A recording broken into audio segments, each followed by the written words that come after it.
all your names and all the responsibilities and things you've been doing in Uganda over the past 40 years. Oh, that's a big question of what I have been in the last 40 years. I'm Honorable General Eli Tumwine, Eli Tuhiriwe Tumwine, and the last 40 years that you want me to say what I've been doing was years of freedom fighting since actually more than 40 years. Since 1979, I have been involved with the liberation struggle in Uganda. After the 79 war, which was again about removing Idi Amin, after that, then in 1981, we started the NRM Bush War,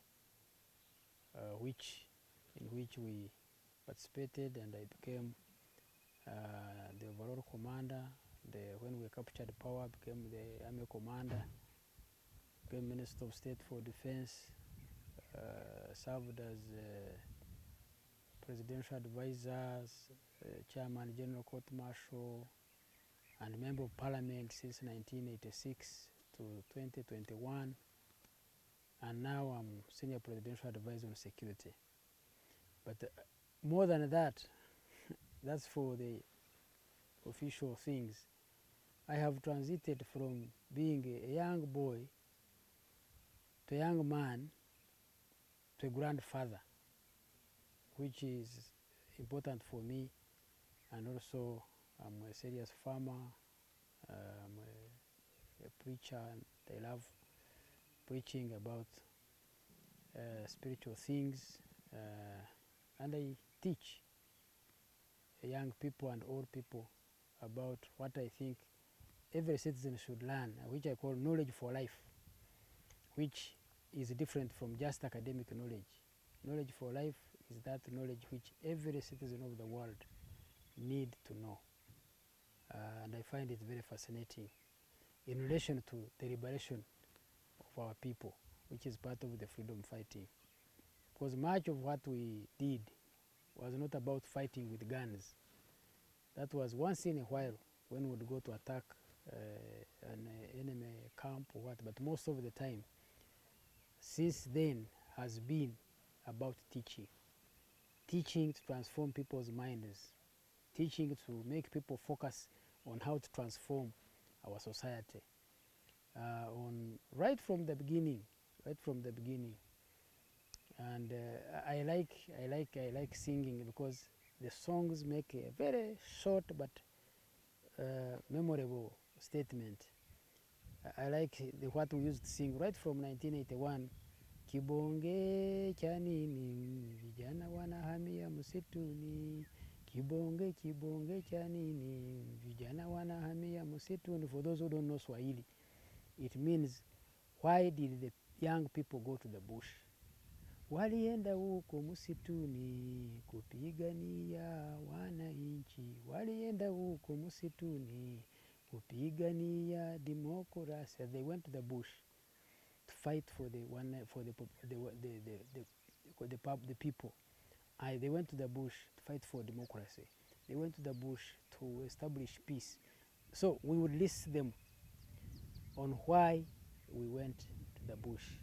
So that keeps me reminded always of the purposes, the reasons why we went. And that's what I was saying. We kept teaching about that important aspect of how do we transform our society from how it was before, which was chaotic. Chaotic is the word.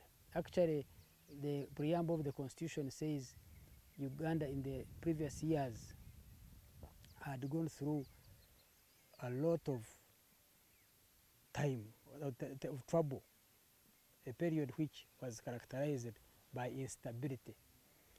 And that's the whole point, that we were trying to end that instability, to end the killings by the state, to end the misuse of power so that the people of Uganda can enjoy their freedom as they are doing now. They can have democracy, they can have peace, there could be peace all over the country.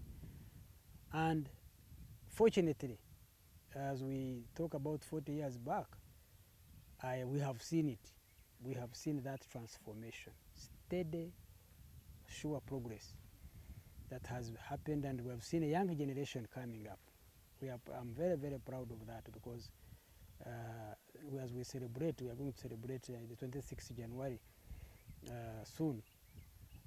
It reminds us when we captured power how the situation was from that time and what it is now.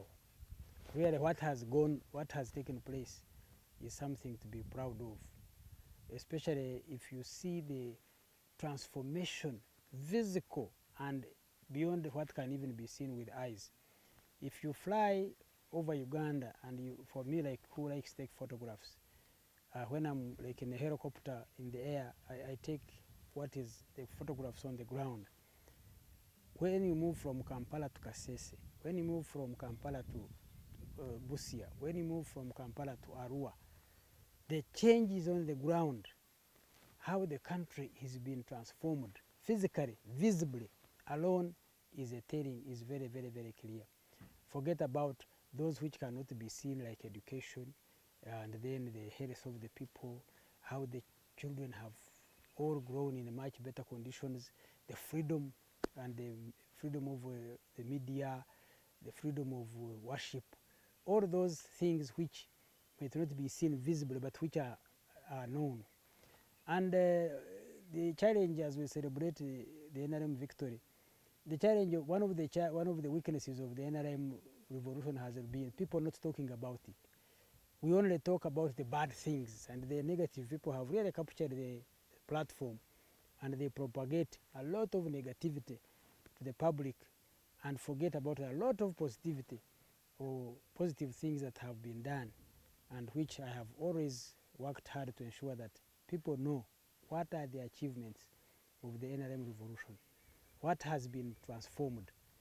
If there's, of course, nobody gets 100%. There is nobody who is perfect, for all have sinned and fallen short of the glory of God. But the biggest room in the world is room for improvement, and that improvement is what we should now talk about. Where should we improve? Rather than say nothing has been done, there hasn't been any progress, when it is visibly there, right from infrastructure to other things that we see day to day. The image of Uganda alone, the image of Uganda in the world has really been transformed from what it was, and Uganda is taking its position at all levels, more so now even in sports, more so in aspects of life. You talk about Uganda and everybody knows where Uganda is and what it stands for. So the revolution, the 40 years of our struggle, of this liberation movement, the national resistance movement. The three words are very interesting. National means it's for the whole Uganda, all Ugandans, for purposes of ensuring unity of all Ugandans. Resistance and then movement. The two are contradictory, but the scientists tell us that there is no movement without resistance. Now, people who don't understand think that if there are people who are opposing you, they are bad. No. That's part of the resistance which you are supposed to move. The movement is supposed to break, to win, to defeat those resistance, obstacles or hindrances, to move forward. That's what moves you forward. It is the force against you that encourages you to do even better and better. And we have seen this all along, right from the beginning up to now. The more we were challenged, the better we performed. And that makes a big, big difference. Okay, so when we go back to the inception of the NRA/NRM National Resistance Movement, what are the key uniquenesses that you had in the bush that are still ongoing up to now, that people should know about? Oh, the what? The uniquenesses. The uniqueness of NRA, NRM are our values. Simple. The values of NRA, NRM, which were mainly based on a simple approach of being a pro-people movement and being a pro-people army. Deliberately, values which promote being pro-people, values which promote transforming the people. These include ensuring that there is integrity, ensuring that there is harmony, ensuring that there is unity, ensuring that there is participation, ensuring there is inclusiveness, ensuring that there is, of course, a lot of sacrifice, willingness to sacrifice for the future. The famous song that I like singing, sacrificing so that the future is better. Kino kyekisera mwe tulina okulwana mu biseera by'omu maaso tuwone magombe. Kino kyekisera mwe tulwanira mu biseera by'omu maaso tufune emirembe. For those who don't know Luganda, meaning this is the time. At every point in our history, we are saying every time is the right time to sacrifice for the better future. And that should not mean that even after the war or after what, we stopped. Up to now, I would tell Ugandans that let's do the best. Let's have short-term pain for long-term gain. And many people lose their long-term gain by wanting to enjoy their short-term gain. But for sacrifice, it means that you sacrifice now so that you have a better tomorrow.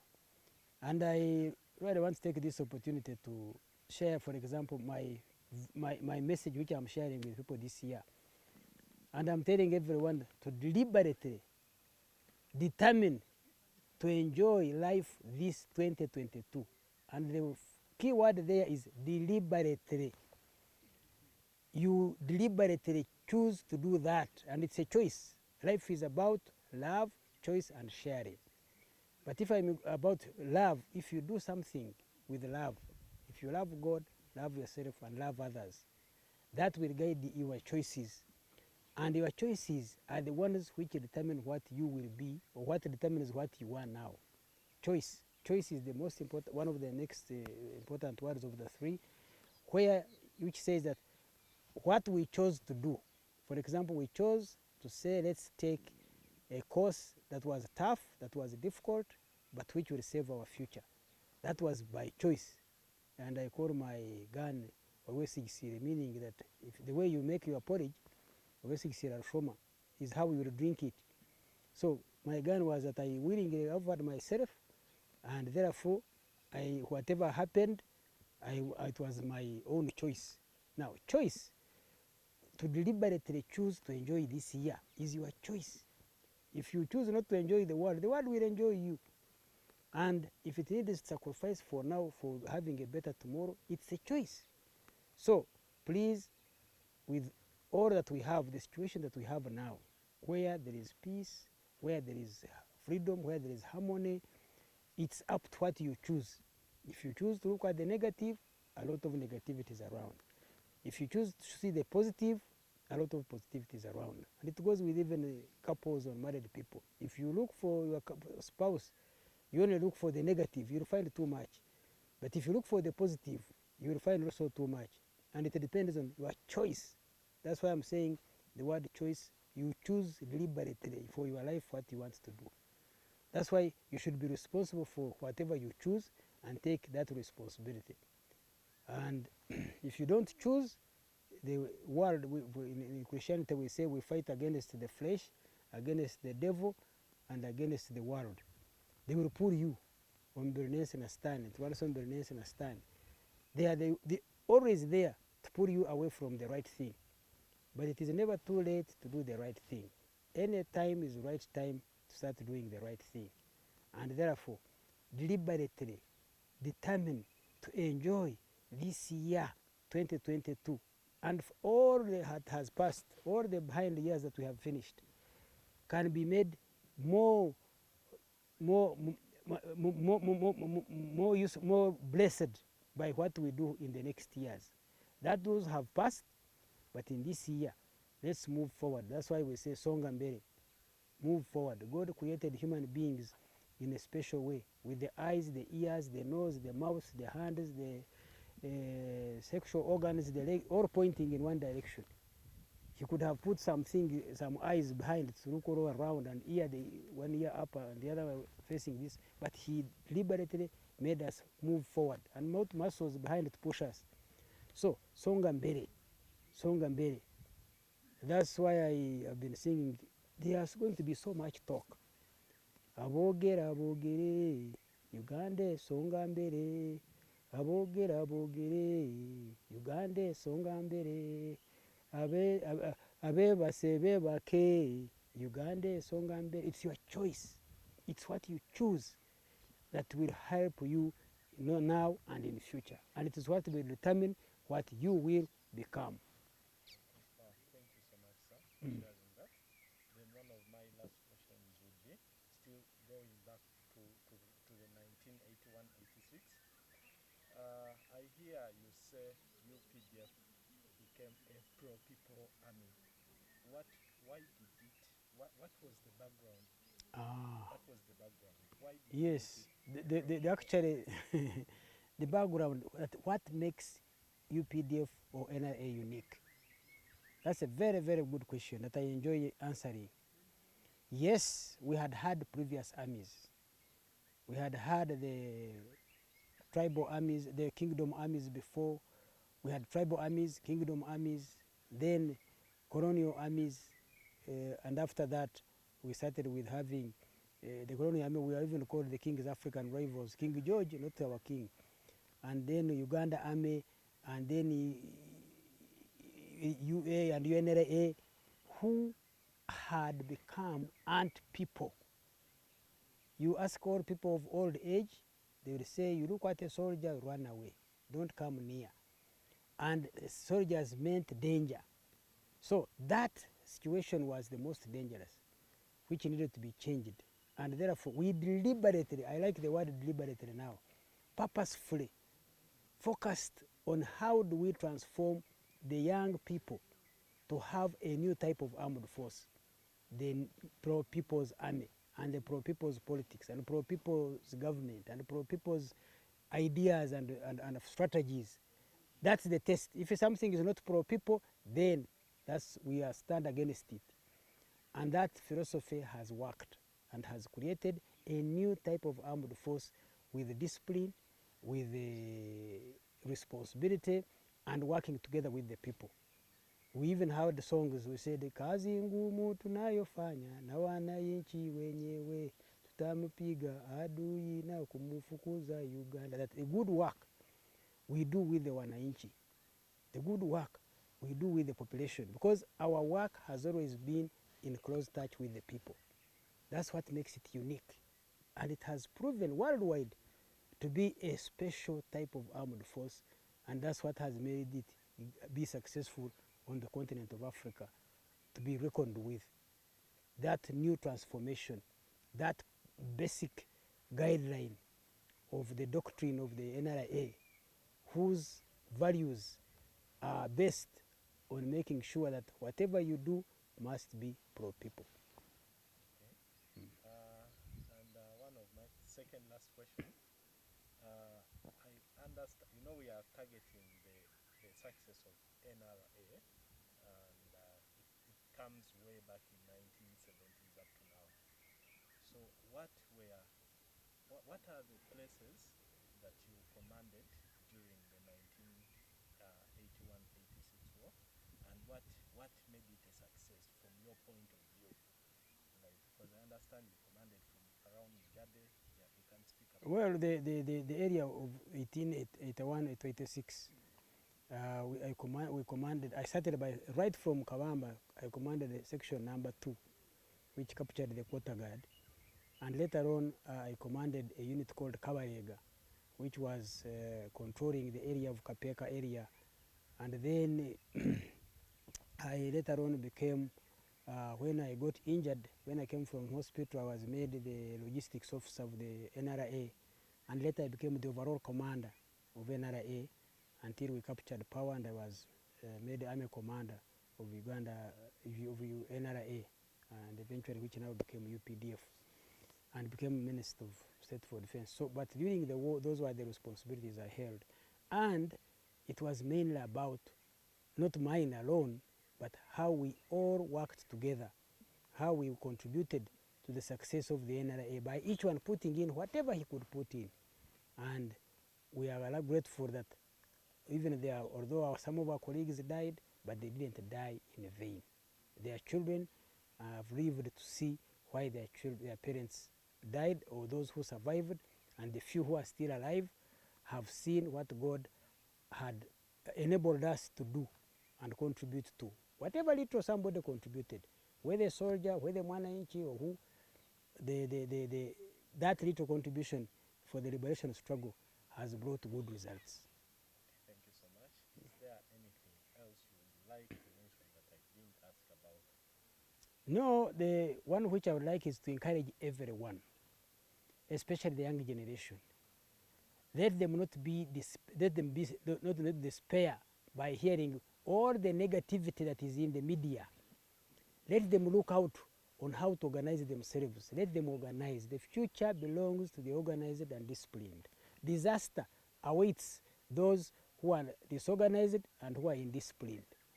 That's the best I can tell the young people. Organize, organize. In the Pan-African movement, we say, do not agonize, organize. And organizing includes or needs you to come together, sit down, discuss, have dialogue, analyze the situation, find solutions. Don't just be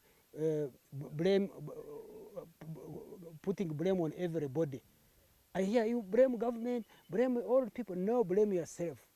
Find solutions to whatever problem that is there. It is your challenge. You are a generation which has free communication, easy communication, educated. Use those values you have to build higher values that will make Uganda a better country for you and for your children and great-grandchildren. That's my message, especially to the young people. But otherwise, my message is deliberately determined to enjoy this year. Otherwise, if you don't do that, it will enjoy you. Thank you so much, sir, Okay. for sharing this. Kale. Okay, sir.